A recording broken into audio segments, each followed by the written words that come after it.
MDG TV, une chaîne Wint pour la cause de Christ. Mafuta Yasika, Mafuta Yasika, Mafuta Yasika.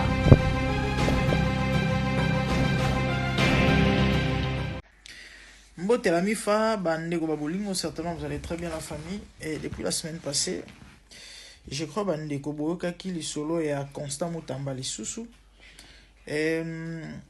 Plus ou moins un mois passé, na qui na dossier Mutamba awa. Na habité bandeko bolanda, certainement vous vous rappelez. On a habité les bino li solo et à lettre à Mutamba. Mutamba comment il lettre moi depuis prison. Et na passé un message moko en disant aux Congolais que Tobosani Tata Oyo. C'était le message que j'ai reçu de la part du Seigneur Tobosani Mutamba. Nous devons prier pour Mutamba.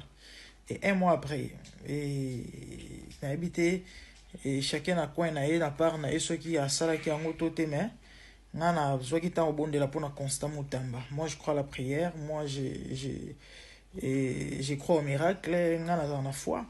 Et tout cas, les Camboya cour constitutionnel là, fallait qu'il examiner. Et des requêtes à Constant Mutamba semaine passée, je crois, vous avez au courant. Bien que bah rejeté, on peut pas refuser en bandokia. Et des requêtes, l'une conteste les résolutions parlementaires autorisant ces poursuites. L'autre un arrêt de la Cour de cassation qui l'avait condamné en septembre 2025 à 3 ans de travaux forcés pour détournement des fonds publics dans une affaire portant sur 19 millions de dollars destiné à la construction d'une prison à Kisangani. Et voilà, donc c'était ça. Et la rejeté qui et tout le cas écoute il paraîtrait à un droit à ko chama koloté fallait que avocat ne bakende avocat ne bakende ndenge fallait ba examiner nini bref et boyela qui est topé boyaki et to belé salé makele na ba réseau en disant réseau pardon libérer Mutamba.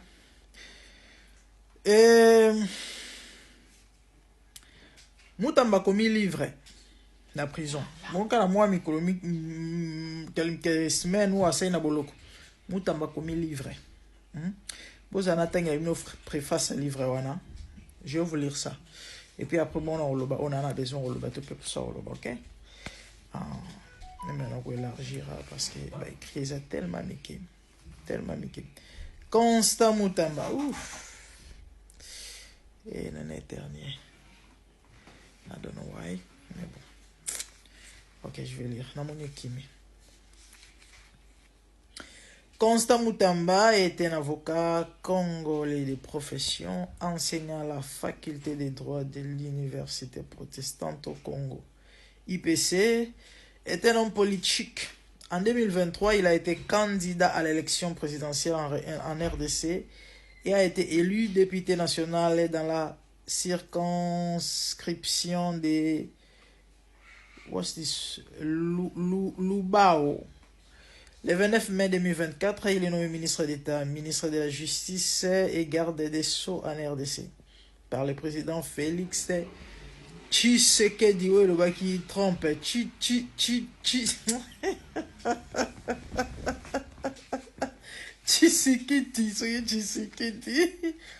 Mutamba était militant anticorruption, doublé d'un panafricaniste.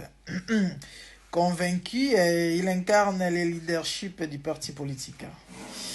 Nouvelle génération pour l'émergence du Congo. NOJEC et de l'opposition républicaine congolaise. En 2015, Constant Mutamba a publié La nationalité multiple. Un impératif pour l'émergence du Congo. Puis la théorie de l'œuf en matière de révision constitutionnelle. Cas de l'article de Savin et de la Constitution du 18 février 2006. Et en 2021, il a écrit son troisième ouvrage.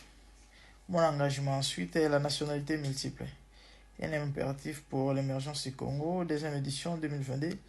En 2025, son dernier ouvrage est intitulé Le procès de ma vie. Voilà. Mutamba commis livre en prison, Combo y a le procès de ma vie. Ce qui n'a pas été révélé, les éditions Carré culturelles Dakar et un ouvrage plein de révélations.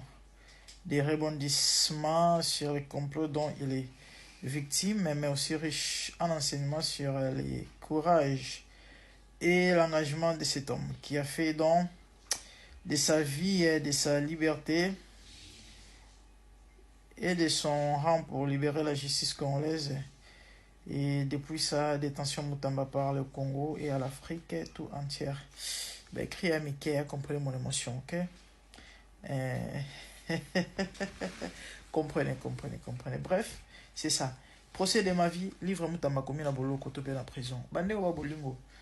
Na habité, une tête bien faite comme ça, peut-être Mutamba pena to perdre ka boy vraiment na mboka Congo.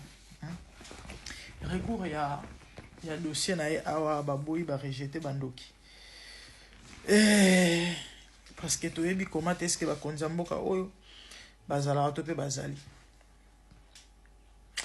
Na eko passer message au to pe na le bel likambo parce que na introduction je crois na le bel qui ont plus ou moins un mois passé. Na le bel likambo ya Mutamba et na senga ki na ba ndeko nyonso oyo basambela bandimaka ke losambo. Et ils ont la capacité ya okangola moto. Prions pour Mutamba. Bible Zoloba, pendant que Pierre était en prison, l'église ne cessait de prier pour lui et du coup, Pierre était sorti miraculeusement. Donc, ce qui veut dire, le miracle a fourmi, Mutamba ko bimape, bokamo epe, et babinga ngonin. Na gouvernement a sigezo bima awa, Mutamba premier ministre. So boya ngo Italie wanangai, hein? La foi est une folie. Wanangai. Je crois au miracle. Et les amis, na yeli susu awa pona ngoloba na bino ke to sambela pona Mutamba. Prions pour Mutamba. C'est vrai justice mboka eza o ezali hein. Surtout bito compter na bango eza pratiquement impossible ou encore compliqué. Mais la Bible dit ceci, que le cœur du roi est un courant d'eau entre les mains de l'Éternel. Il incline où il veut. Ce qui veut dire, motema fachi béton, hein, ils ont maboko nzambe. OK? Nzamba ana makoki, pe na capacité ya pencher en haut. Na ngambo Mutamba. Fachi ala lika la muki boye bo libérer Mutamba parce que na minito moto oyo immenement na mokili ya batu awa à part Nzambe oyo a ko décider pour na ka Mutamba etika Félix peu importe makanisi na peu importe attitude na peu importe oyo ye ba ressentiment na ba ressenti na hein o nyonso oyo ya kozana na motema pona Mutamba Nzamba capable donc to continuer au bon de la pour Mutamba. Je crois qu'on a le bel qui a plus ou moins un mois passé. On a le bel dossier à Général John Chibangu. Et Chibangu va transférer dans la prison Ndolo. Ça fait déjà quelques jours depuis. J'ai lié des temps, moi et mon équipe, de prier pour Mutamba, de prier pour John Chibangu. Oui, pourquoi? Simplement parce que il est innocent. Bato basambi si Chibangu bayebi que il est innocent. Le problème de Chibangu est politisé. Et ils ont un politique na kati. OK? Nous sommes sur les réseaux sociaux, bablo tout bazo créer wana ils ont un lokuta. Tant bakanga ke baloba na biso ke no abomaki chinois. Lelo e bongwani e komi ke ba condamné au fait ba condamné était condamné na noté. Asamba me va condamner été. Donc c'est clair que dossier nae ezana no flou. Baloba ki akaza en connivence na ba rebelle balobi ki na dossier mambo ya ba mobondo za na kati.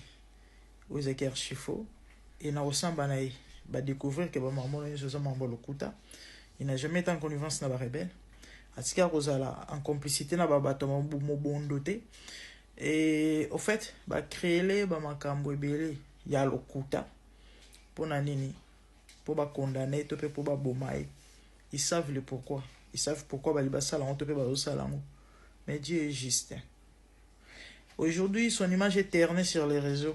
Bah tu vois comme n'importe quoi tina niveau au bakeno Il n'a jamais été congolais à la Rwandais. Chibango Kassaye, de père et de mère.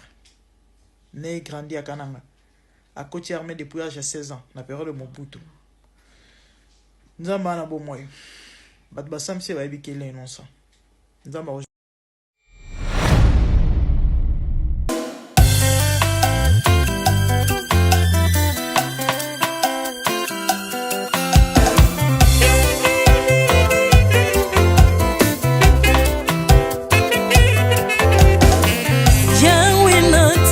mokili oyo namoni te natangi na histoire ya monde namoni te naluki nayemba pete toze po passer Seigneur, je n'ai pas pris non plus entendu parler oya kokalala yo Yesu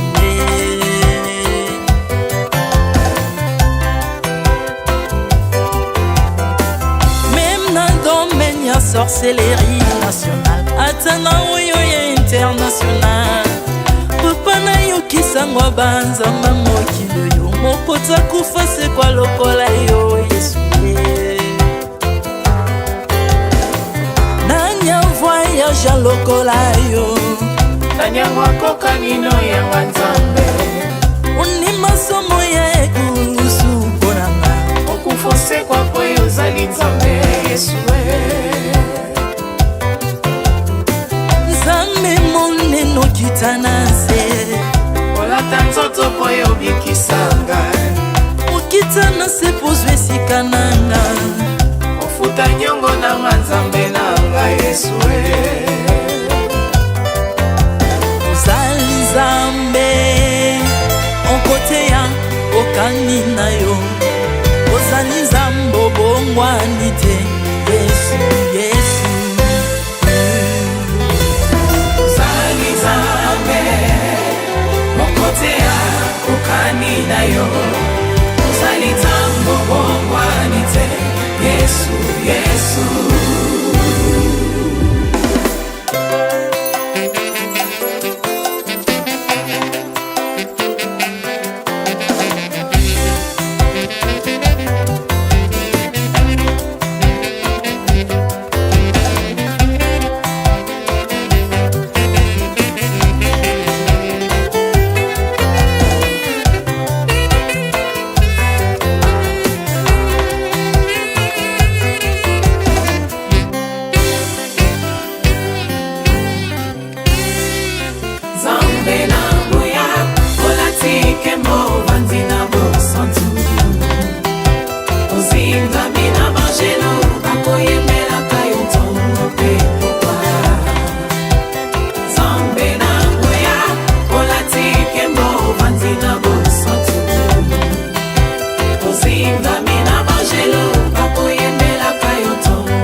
ozali nzambe na bomoi papa ozali nzambe na bomoi yawe ozali konzi oyo esimba bomoi na mpa ozali nzambe oyo abikisa maladi nakokende wapi nzambe soki na yo te likolo evangelo na yo yawe mabele nyotelo na yo ozali nzambe ozali nzambe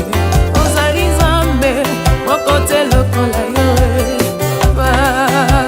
nzambe na ngoya olatike mo vanzina bosantu ozinga bina bangelo bakoyemela kayo tongo pe popa Artamon tu m'as rendu intouchable Artamon tu m'as rendu invincible Aliwana yo tu kominela santu Lise kwa na yo tu komine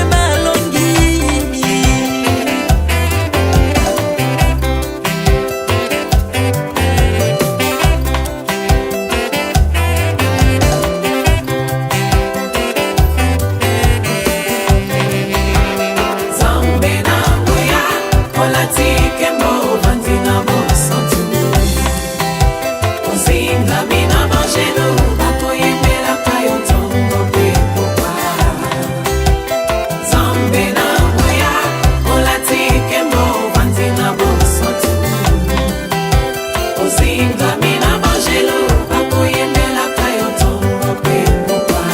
autrefois ngai nazalaki binzo ndoki akolianga lolenga lingi mais par son son na se métamorphosé osimingo sambwe maladie na biso olengo bebi naza toxique grâce à lui.